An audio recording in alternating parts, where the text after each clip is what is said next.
नमस्कार, आप देख रहे हैं एनएमएफ न्यूज में आपके साथ शबनम। उत्तर प्रदेश में आइलम मोहम्मद के पोस्टर लेकर जिस तरीके से चंद लोगों ने भीड़ को उकसाया और बवाल करवाया, अब सबका हिसाब किताब शुरू हो गया है। बरेली से लेकर कानपुर तक ताबड़तोड़ तरीके से न सिर्फ छापेमारी पुलिस की चल रही है, बल्कि एक्शन भी लिया जा रहा है।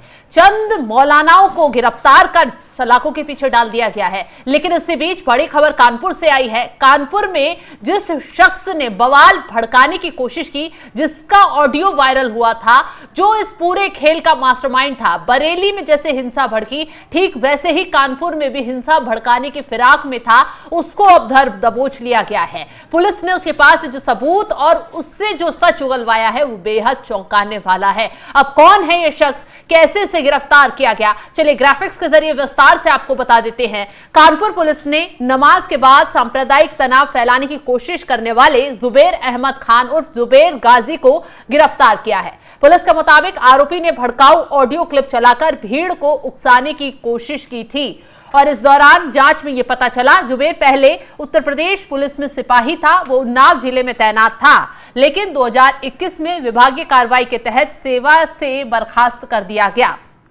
पुलिस का कहना है कि बर्खास्तगी के बाद से वो कई गतिविधियों में सक्रिय था और स्थानीय स्तर पर अपनी पकड़ बनाए रखने की कोशिश कर रहा था। सबसे बड़ा और चौंकाने वाला खुलासा यह हुआ है कि आरोपी हाल ही में समाजवादी पार्टी से जुड़ा हुआ था। सोशल मीडिया पर जुबैर की तस्वीरें वायरल हो रही हैं, जिसमें वो सपा कानपुर जिलाध्यक्ष फजल महमूद के साथ नजर आ रहा है। इन तस्वीरों के सामने आने के बाद उसकी राजनीतिक गतिविधियां, नजदीकियां चर्चा का विषय बन गई हैं। जुबैर की राजनीतिक गतिविधियों से जुड़े कई पोस्ट और तस्वीरें भी सोशल मीडिया पर वायरल हो चुकी हैं। इन तस्वीरों के चलते अब विपक्ष और सत्ता पक्ष के बीच सियासी संग्राम छिड़ गया है। पुलिस अधिकारियों ने बताया कि आरोपी के खिलाफ गंभीर धाराओं में केस दर्ज किया गया है। उसके मोबाइल फोन, अन्य इलेक्ट्रॉनिक डिवाइस की जांच की जा रही है ताकि ये पता लगाया जा सके कि भड़काऊ ऑडियो कहां से आया, इसके पीछे कौन कौन शामिल है। पुलिस अब यह भी जांच कर रही है कि क्या यह घटना किसी बड़े षड्यंत्र का हिस्सा है।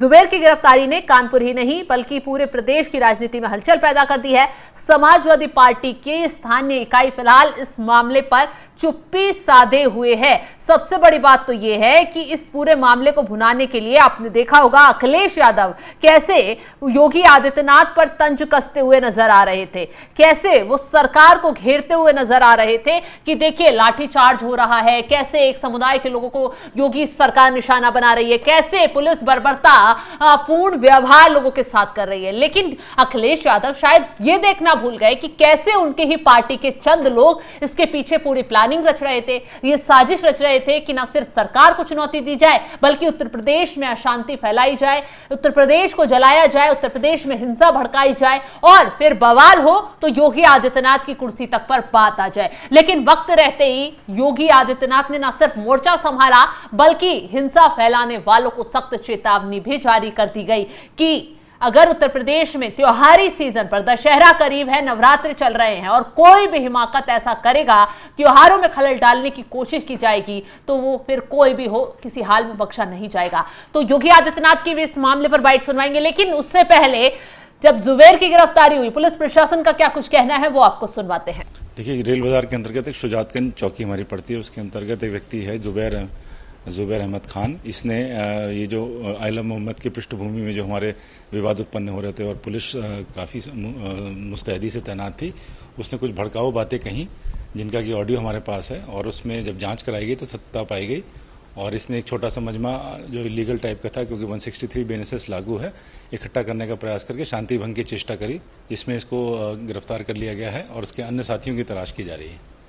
तो सुन लिया आपने कि कैसे इस जुबैर को धर दबोचा गया और कैसे खुलासा हुआ कि एक जो पिछले समय में पुलिसकर्मी रहा है, बर्खास्त उसे कर दिया गया था और वो कैसे सरकार के खिलाफ साजिश रच रहा है, कैसे लोगों को भड़काकर, भीड़ इकट्ठा कर, एक ऑडियो जारी कर भीड़ को सांप्रदायिक उसमें बदलने की कोशिश कर रहा था। जिससे बरेली में हिंसा भड़की तौकीर रजा के कहने पर, तौकीर रजा की साजिश पर, ठीक वैसे ही वो कानपुर में साजिश रचने की कोशिश कर रहा था। लेकिन उसकी कोशिश को पुलिस ने तार-तार कर दिया, चकनाचूर कर दिया। न सिर्फ उसे गिरफ्तार किया गया बल्कि अब उसका साथ देने वाले लोगों की भी तलाश की जा रही है। उसके इर्द गिर्द कौन कौन लोग शामिल थे, क्या ये साजिशन किसी पार्टी की तरफ से करवाया गया, क्योंकि जिस तरीके से इसका सपा से कनेक्शन सामने आ रहा है वो कई और इशारे कर रहा है। चलिए अब इस पूरे मामले पर योगी आदित्यनाथ ने इन दंगाइयों को चेतावनी देते हुए कड़े शब्दों में क्या कुछ कहा वो भी आपको सुनवाते हैं।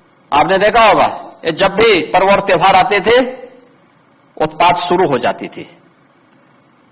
अब उत्पातियों और उपद्रवियों को पता लगेगा कि 7 पीढ़ियां याद आएंगी उनको। कभी कभी बुरी आदतें जाती नहीं लोगों की, तो उसके लिए उनकी डेंटिंग पेंटिंग करवानी पड़ती है कायदे से। हो मौलाना भूल गया कि शासन किसका है। वो मानता था धमकी देंगे और हम जबरदस्ती जाम कर देंगे।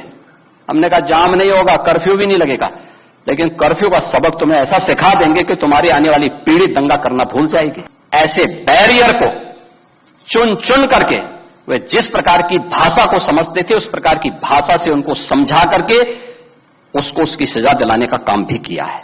पर्व और त्योहारों के दौरान आपने देखा होगा जब भी पर्व और त्योहार आते थे उत्पात शुरू हो जाती थी। अब उत्पातियों और उपद्रवियों को पता लगेगा कि 7 पीढ़ियां याद आएंगी उनको, क्योंकि कभी कभी बुरी आदतें जाती नहीं लोगों की, तो उसके लिए उनकी डेंटिंग पेंटिंग करवानी पड़ती है कायदे से, जिससे उनकी बुरी आदतों को हम ठीक कर सकें। और यही डेंटिंग पेंटिंग आपने देखा होगा कल बरेली के अंदर हो मौलाना भूल गया कि शासन किसका है। वो मानता था धमकी देंगे और हम जबरदस्ती जाम कर देंगे। हमने कहा जाम नहीं होगा, कर्फ्यू भी नहीं लगेगा, लेकिन कर्फ्यू का सबक तुम्हें ऐसा सिखा देंगे कि तुम्हारी आने वाली पीढ़ी दंगा करना भूल जाएगी। क्या तरीका है जी? आप सिस्टम को ब्लॉक करना चाहते हैं। और यह प्रवृत्ति थी यूपी के अंदर, 17 के पहले यही होता था।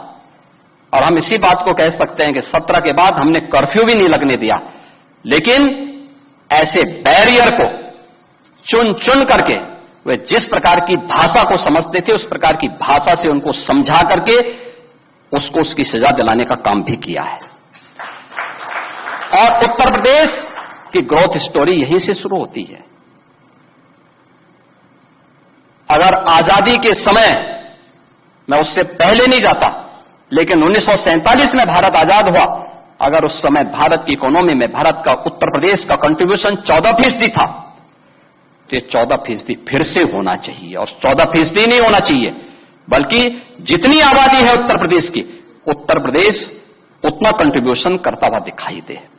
ये हमारा राष्ट्रीय धर्म है और दायित्व भी है, और उसी के तहत ये सब कार्य योजना बन रही है। तो सुना आपने, तो कैसे योगी आदित्यनाथ चेतावनी देते हुए दंगाइयों को साफ साफ कह रहे हैं यूपी में ऐसे लोगों की बिल्कुल भी जगह नहीं है। अब ताबड़तोड़ तरीके से छापेमारी चल रही है, उन संपत्तियों की भी तलाश की जा रही है, इन दंगाइयों से जुड़ी अवैध कब्जों की, जहां पर ये अवैध कब्जे कर ऐसे साजिशन तार बुनने की कोशिश करते हैं। अब बुलडोजर एक्शन होगा, कहा सूत्रों के हवाले से यही जा रहा है कि जितने भी दंगाई पकड़े जा रहे हैं, जितने भी दंगाइयों के खिलाफ FIR में जिनके भी नाम है एक्शन हो रहा है, अब बुलडोजर से उनका हिसाब किताब किया जाएगा। अगला एक्शन जो होगा वो यूपी में इन दंगाइयों की जमीन हिला देने वाला होगा। अब आपको बता दें कि जिस तरीके से ये जुबैर सामने आया है, पकड़ में आया है, ये खुलेआम एक ऑडियो जारी कर योगी आदित्यनाथ को चुनौती देता हुआ नजर आ रहा था। ऑडियो में कहता नजर आ रहा था कि जो करना है कर लीजिए, हमें कोई नहीं रोक पाएगा। आपको बता दें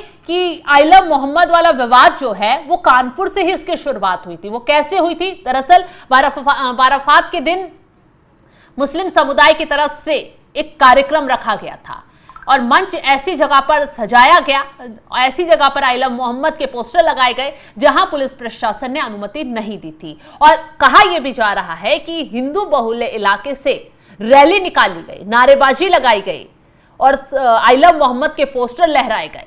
मतलब विवाद को भड़काने की कोशिश पूरी की गई। और जब इस मामले में हिंदू संगठनों ने पुलिस प्रशासन से शिकायत की, पुलिस ने दोनों पक्षों को समझाया और जब ये लोग बाज नहीं आए उसके बाद एक्शन शुरू हुआ। बावजूद उसके भी पर्दे के पीछे से खेल शुरू हो रहा था, साजिश पूरी रची जा रही थी कि कैसे उत्तर प्रदेश में आग फैलाई जाए। ठीक वैसे ही जैसे बरेली में भड़के दंगे, बरेली में क्या कुछ हुआ, जुमे की नमाज थी और नमाज के कुछ देर बाद ही भीड़ इकट्ठा हो जाती है। बाद में जांच पड़ताल की जाती है तो खुलासा होता है मौलाना तौकीर रजा ने इस भीड़ को इकट्ठा करने के लिए साजिश रची, भीड़ को बुलाया और उसके बाद उसका मकसद यही था कि बवाल भड़केगा, हिंसा भड़केगी और बरेली की जो आग है वो पूरे उत्तर प्रदेश में धीरे धीरे फैलेगी। हुआ भी यही ऐसा ही। अलग अलग जेलों से खबरें आनी शुरू हो गई कि आइलम मोहम्मद के पोस्टर लेकर बवाल पर लोग उतर आए हैं। कहीं पथराव हो रहा है, कहीं नारेबाजी हो रही है, कहीं पुलिस प्रशासन को चुनौती दी जा रही है। हालांकि जब इस मामले में पुलिस प्रशासन ने सख्ती दिखाई और जब बरेली में डंडे चलाने पुलिसकर्मियों ने शुरू किए, खदेड़ना शुरू किया, तो पथराव होता है, गोलीबारी की जाती है भीड़ के बीच से ही।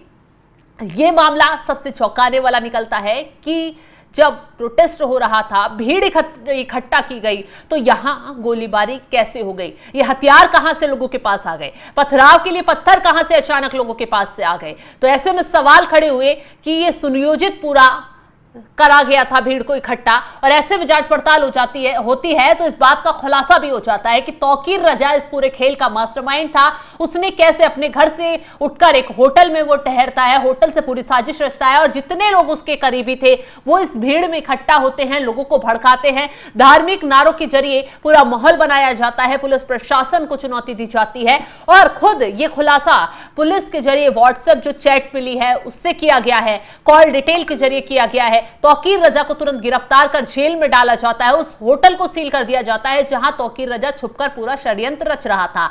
इसी बीच कानपुर में भी ये जुबैर नाम का जो युवक है वो इसी तरह की साजिश रच रहा था कि भीड़ भी इकट्ठा हो जाएगी। ऑडियो जो वायरल किया उसके जरिए लोगों को भड़काया गया कि फिर से भीड़ इकट्ठा कर यहां पर माहौल बनाया जाएगा, लोगों को भड़काकर योगी आदित्यनाथ के खिलाफ सड़कों पर उतारा जाएगा। ठीक वैसे ही साजिश की जा रही थी जैसे नेपाल में युवाओं को भड़काकर सड़कों पर उतारा गया, युवाओं ने किस तरीके से वहां चंद घंटों में ही तख्ता पलट करवा दिया, ठीक वैसे ही प्लानिंग भारत को भी नेपाल बनाने की चल रही थी। क्योंकि पहले ही कई रिपोर्ट सामने आ चुकी है, सोशल मीडिया पर तमाम ट्वीट ऐसे आ चुके हैं कि वो वक्त दूर नहीं है, अगर यही चलता रहा तो भारत भी नेपाल बन जाएगा। और ये खबर जैसे ही सर्कुलेट होती है सोशल मीडिया, कुछ दिनों बाद ही उत्तराखंड ले लीजिए, उत्तर प्रदेश ले लीजिए, लद्दाख ले लीजिए, सब में युवाओं को भड़काकर माहौल को गरमाने की पूरी कोशिश की गई, सरकार को चुनौती देने की कोशिश की गई